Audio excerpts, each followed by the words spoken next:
is here. It's finally here. Okay. The fight between All Might and All For One is upon us, and those death flags are going to be rising. Like, I'm not ready. I'm not ready for All Might to die. I hope he doesn't, but it's going to be highly inferred that he is. So, let's jump straight into the chapter. Shinigami-san, I'm here to do a review on Boku no Hero Academia, chapter 89.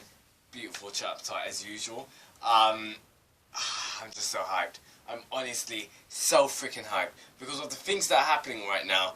With All Might and All For One coming in, that clash, that last page was just like, I can't wait for the next chapter, man. I'm just so freaking hyped. One of my favourite characters in the world, Best Jeanist. He bit the nail this chapter as well. I really hope he's not dead, but it's he probably is. Best Jeanist, man. Let's actually, I want to talk about Best Jeanist to start off, actually. Best Jeanist is a beast. He's an utter beast for two reasons. One of his split decision, his reaction time, because as soon as All For One done that blast, he moved everyone out of the way. He used his quirk and controlled everyone's clothes and pushed them out of the way. Second of all, he took the full brunt of that attack. He's still conscious. All these other guys, they're out cold. The man is still conscious, and he's using his quirk to push him up because he's going to go for a final attack to try and take out All For One. But unfortunately, like, he took his gut got, like, he took a punch to the stomach. Not a punch, sorry, he took an attack to the stomach. And it's just like, damn. Best Jeanist is such an awesome guy. He's such a strong hero, a proper hero, just from seeing him from the recent chapters, how when we first got the reveal, not the first time we got the reveal, sorry, a couple of weeks ago when we saw All For One come out, I think it was, yeah, 2 weeks ago, straight away, Best Jeanist tried to immobilize him. Like, Best Jeanist, he's been on the ball since day one, and it's sad to see him go because, pardon me, he was such a beast. He took everyone out of the way, he took the full brunt of the attack, lying on the ground, trying to get up and put in another attack, but you know, it is what it is. And I really want to see in the next couple of chapters, maybe next chapter, I want to see Bakugou's reaction to this, because I want to see Bakugou, see the aftermath of what's actually happening to his mentor, to his teacher, because I'm sure that Bakugou must have some feelings for Best Jeanist. I'm really loving Best Jeanist. I don't know if you guys can't tell, but I'm really loving him. Like, he's such a cool hero. I really don't want him to be dead, because he just, ever since we found out about his quirk, Fiber Master, I believe, or something like that, it's such an OP quirk, and you can tell that the power that he's attained, that's come from diligent training, diligent hard work, because you don't just get that, you don't get such a fine control of reaction time, nerves, and just the way he manipulates his quirk. You don't just get that off the bat when your quirk's first manifested. No way. That's Best Jeanist's gone through training, hard work to go to be that strong of a hero. And props to him, just how he, even like All For One, even though his clapping did seem sarcastic, part of it, there was truth to it. There was truth to his sarcasm, there was truth to his statement of how he's got nerves of steel. And no, I'm not, to be honest, I'm not surprised why All For One didn't try and take Best Jeanist's quirk, because first of all, it wouldn't have suited Shigaraki. Second of all, if he took it for himself, there would be no point, because he wouldn't have that much strength or time to control it. He wouldn't be as great as a master of his quirk as Best Jeanist was. But yeah, this chapter's beautiful. Best Jeanist, please don't die. But you know, if he dies, it kind of shows the brutality of this villain that is All For One. And All For One's character design is a mixture between freaking Bane and Darth Vader, but it's beautiful. The thing that we've got to understand, like, you've got to understand that his mask, pipes and all that kind of stuff, that's for his health. Like, he's got pipes flooding into him, some fluids flooding into him and all that kind of stuff, because he's in a bad state. He is injured is an understatement. The man is so injured that All Might was surprised that he's still alive. All Might thought he should be dead from that. For some reason, my first reaction was that All Might, you know, just knocked his head off. Obviously, that can't be. That he got, like, decapitated by, you know, a punch to the jaw that All Might gave. That's a bit too brutal, a bit too savage. I don't think Horikoshi will go along those lines.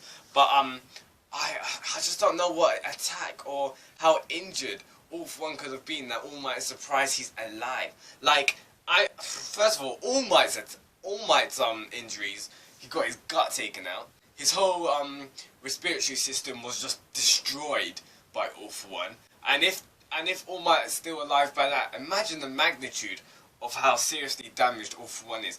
What do you think it was? Do you think, like, I don't even know, like a lung collapsed? I'm not even sure, like, how damaged All For One could be. And we gotta understand that this fight that's gonna be happening between All For One and All Might, they're not 100%, especially All For One, especially All Might. Because some people have been saying, oh yeah, All Might's gonna get curb stomped. We have to understand the fact that All Might is the strongest person in the series so far, and that All For One and All Might are possibly equals right now, in strength and just in terms of power. Because in their previous fight, All Might defeated him. All Might was the first person to not that defeat him, but let's just say All Might was the first person that we can tell was the first person to put All For One down, like to actually like beat him, to put him down. And in this chapter, All For One says he's gonna try and kill me again. So I'm kind of wondering that this attack or whatever All For One, not All For One, that All Might done, All Might pretty much was brutal. Like, we gotta understand how deep this manga is. It's not just a little bit of a punch, like a knockout, and they're taken to prison. This is like a life and death kind of situation. Like, the man's gut got taken out. It looks like Best Jeanist's stomach was just eviscerated in this chapter, just by All For One's finger, by the way. Like, how is the hell is All For One still alive? I don't even know what happened to him. But if All For One's telling All Might, are you gonna kill me again? The hell is wrong with this man? This man's a monster. He's not human.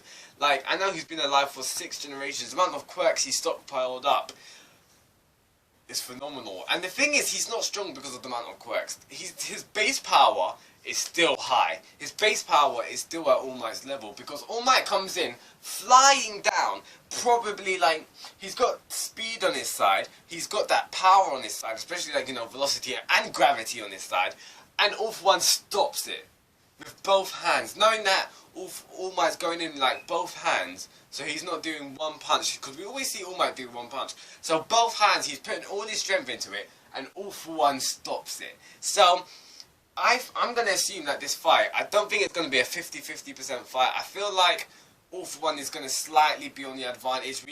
We also need to realise that All Might's been in his strength body, like his big body, for some time right now. And in this chapter, we see him always wiping his nose. So that kind of means that maybe he's running low on fumes. Maybe he ain't got enough time right now. And maybe if All Might does die in this fight, maybe he's probably going to die in his weakened state. Like, he's going to come in for the last punch or something like that. And then, like, bam, he's back in his normal body. I'm not sure. But, who knows what can happen right now. And that would be sad. That would honestly be sad. But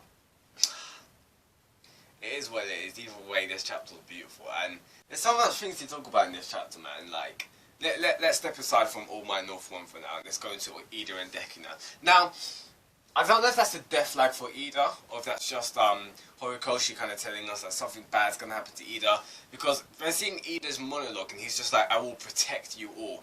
Now, that kind of implies from the previous chapter, Ida has just pretty much confirmed what he says he was going to do, and Ida said, if I see any possibility that a battle's going to happen, I'm going to pull you out. And that's what happened in this chapter, because we see Deku wants to go, like, even though he's so afraid, like, all these students are afraid. They're afraid to the fact where they're about to vomit, they're about to, like, pass out and, like, just scream and everything, just because of All For One. And now Deku's coming, he's going to stand up, he's going to try and save Bakugou, but that's not going to happen. That's not going to cut it, because one, I'm so happy Ida stopped him. Like, Deku, man, if Deku was in there, it would have been a wrap. Deku would have just got demolished by All For One.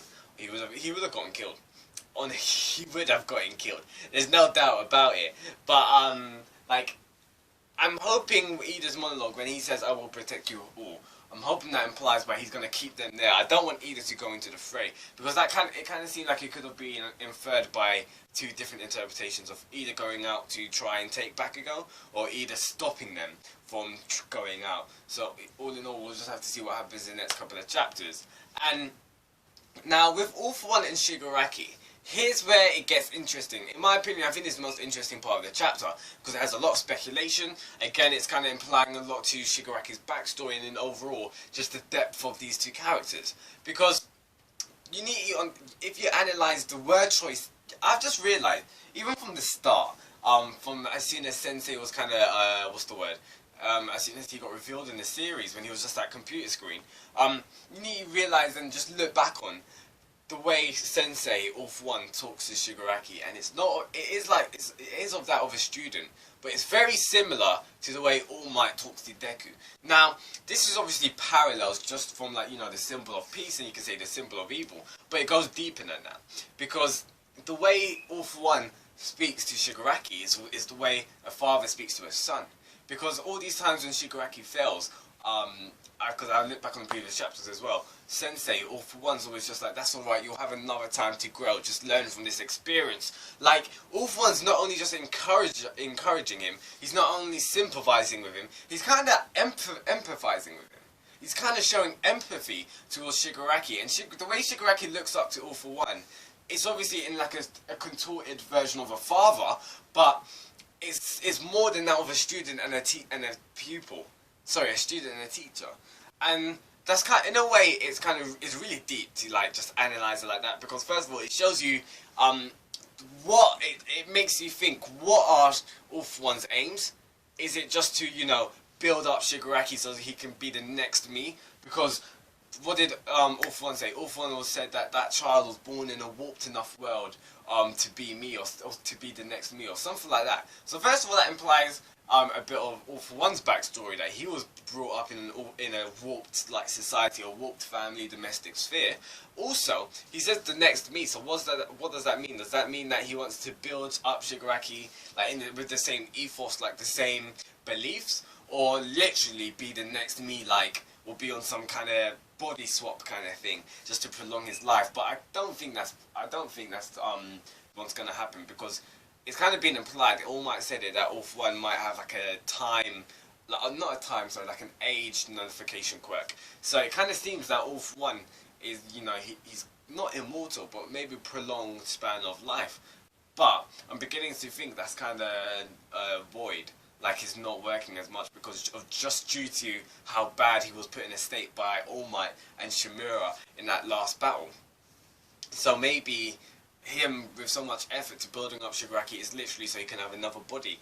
Who knows? To be fair, he's doing this whole Nomu kind of stuff, piling bodies together. So maybe his body that he's in, he knows that it's not going to last him for much longer, so he wants to put his body into Shigaraki's. That's just a theory. I'm not thinking of that. I'm more to the theory of that literally All for One sees Shigaraki as a son in a way. Because the way All for One was speaking to Shigaraki was just like, all of this is for your sake. It just seems very fatherly. And maybe All for One has some feelings, like some weird feelings in a nice kind of way, in the fatherly kind of way. But we'll have to find out in the next couple of chapters, because All for One and Shigaraki's relationship, it parallels, like, it's like a foil to Deku and All Might. So that was really interesting to point out. But all in all, this chapter was beautiful. The fight's happening in the next chapter, that's just phenomenal. And Best Jeanist, man. I'm still hyped the fact that Best Jeanist did that attack. He did the full brunt of that attack, and you saw them, like, how big that was, the crater All for One made. All for One's character design is beautiful. Like, the suit, the mask, it's just so eerie looking, and he just looks like, he just looks like a monster. It's disgusting. If you tell me thoughts, comment below what you thought of this chapter. Shinigami-san review of this chapter. I'll see you next week for that greatness. Tell me what you thought about this chapter. We're going to be 90 chapters in, so that is going to be like a milestone. Props to Horikoshi. 90 chapters of greatness, of just pure quality of a series that is Boku no Hero. So tell me thoughts, comment below. Subscribe for weekly reviews of Boku no Hero, and I'll see you next week for the anime and the manga. Shinigami-san, goodbye.